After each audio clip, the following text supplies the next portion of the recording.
Del Evangelio según San Juan. En aquel tiempo se marchó Jesús a la otra parte del lago de Galilea o de Tiberíades. Lo seguía mucha gente porque habían visto los signos que hacía con los enfermos. Jesús subió entonces a la montaña y se sentó allí con sus discípulos. Estaba cerca la Pascua, la fiesta de los judíos. Jesús entonces levantó los ojos y al ver que acudía mucha gente, dice a Felipe: ¿Con qué compraremos panes para que coman estos? Lo decía para tantearlo, pues bien sabía él lo que iba a hacer. Felipe le contestó: 200 denarios de pan no bastan para que a cada uno le toque un pedazo. Uno de sus discípulos, Andrés, el hermano de Simón Pedro, le dice: Aquí hay un muchacho que tiene 5 panes de cebada y un par de peces. ¿Pero qué es eso para tantos? Jesús dijo: Decida la gente que se sienten en el suelo. Había mucha hierba en aquel sitio. Se sentaron. Solo los hombres eran unos 5,000. Jesús tomó los panes, dijo la acción de gracias y los repartió a los que estaban sentados, y lo mismo todo lo que quisieron del pescado. Cuando se saciaron, dice a sus discípulos: Recoged los pedazos que han sobrado, que nada se desperdicie. Los recogieron y llenaron 12 canastas con los pedazos de los 5 panes de cebada que sobraron a los que habían comido. La gente entonces, al ver el signo que había hecho, decía: Este sí que es el profeta que tenía que venir al mundo. Jesús, sabiendo que iban a llevárselo para proclamarlo rey, se retiró otra vez a la montaña él solo. Palabra del Señor. Gloria a ti, Señor Jesús.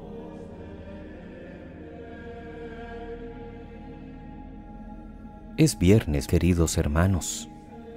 Se nos va terminando ya la segunda semana de Pascua. Seguimos leyendo el libro de los Hechos de los Apóstoles, hoy con un sensato razonamiento que propone Gamaliel a sus compañeros del Sanedrín, indignados por la forma en que Pedro ha respondido valientemente y que escuchábamos ayer en la primera lectura. Gamaliel era doctor de la ley y sabemos que fue maestro de Pablo. Lo que Gamaliel nos lanza hoy es una expresión que deberíamos aplicar siempre en algunas experiencias también eclesiales que vamos viviendo hoy. Debemos tener cuidado y no precipitar nuestros juicios para no oponernos a la voluntad de Dios.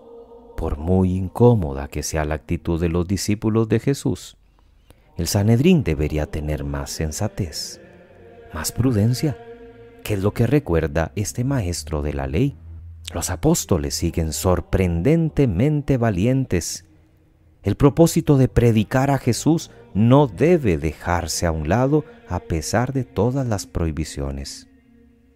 Al pie de la cruz casi todos habían huido cobardemente, pero ahora, después de recibir los azotes, aparecen contentos de haber recibido aquel ultraje en el nombre de Jesús. ¿Qué lección más importante nos da Gamaliel a los cristianos de hoy? Tenemos que aprender a actuar según el Espíritu y no según nuestros propios gustos. ¿Cuántas veces nosotros mismos, los sacerdotes, pecamos de impulsividad? Y nos olvidamos de esa frase de Gamaliel, cuando llegan iniciativas buenas y lindas que podríamos dejar florecer. Si vienen de Dios, crecen solitas. Si es solo capricho humano, son de esos intentos que muchas veces terminan cayendo por su propio peso. Y así en nuestra vida laboral y en nuestra vida familiar igual.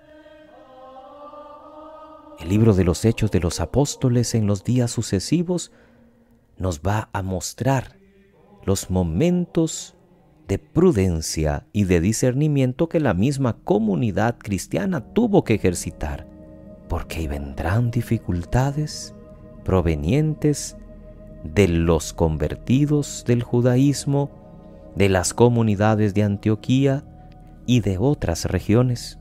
No es que haya que ignorar los hechos o las direcciones nuevas que van surgiendo, que en efecto pueden ser muy beneficiosas o perjudiciales para la vida de la comunidad, pero el discernimiento hay que hacerlo sin angustias, sin prisas y sobre todo comunitariamente, para poder ser fieles verdaderamente a la voluntad del Espíritu.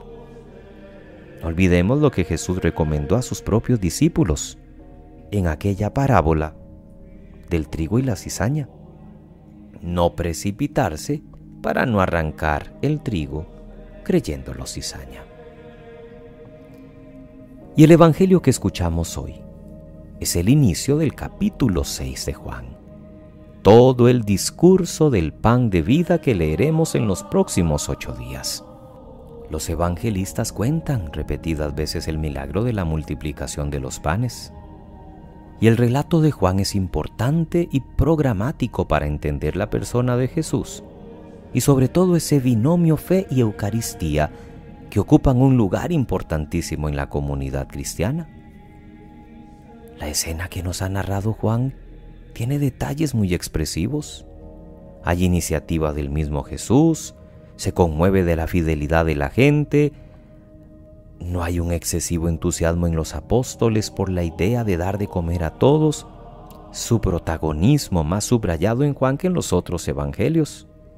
La cercanía del día de la Pascua, la aportación simpática de 5 panes y 2 peces por parte de un joven, la reacción de aquellos que quieren hacer a Jesús rey. Todo esto para prepararnos al milagro de la Eucaristía. Nosotros, los que podemos gozar de la Eucaristía diaria, deberíamos apreciar más el don de Cristo que se nos da como palabra iluminadora y como pan de vida, y disponernos cada día para recibirle a Él en el manjar al que estamos invitados simplemente por la generosidad de Dios, no por nuestros méritos. Es lo que reconocemos antes de la comunión. Señor, yo no soy digno de que entres en mi casa. La multiplicación de los panes nos revela también que el amor de Dios a los hombres es tan grande que Él mismo entrega a su Hijo a la muerte y lo resucita para liberarnos a todos de la muerte y el pecado y para que vivamos en una plena comunión con Él. Y esa comunión se hace visible en la iglesia alimentada por la Eucaristía hasta que llegue a la consumación definitiva en el final de los tiempos. Que pasen muy feliz viernes, queridos hermanos. Que Dios les bendiga.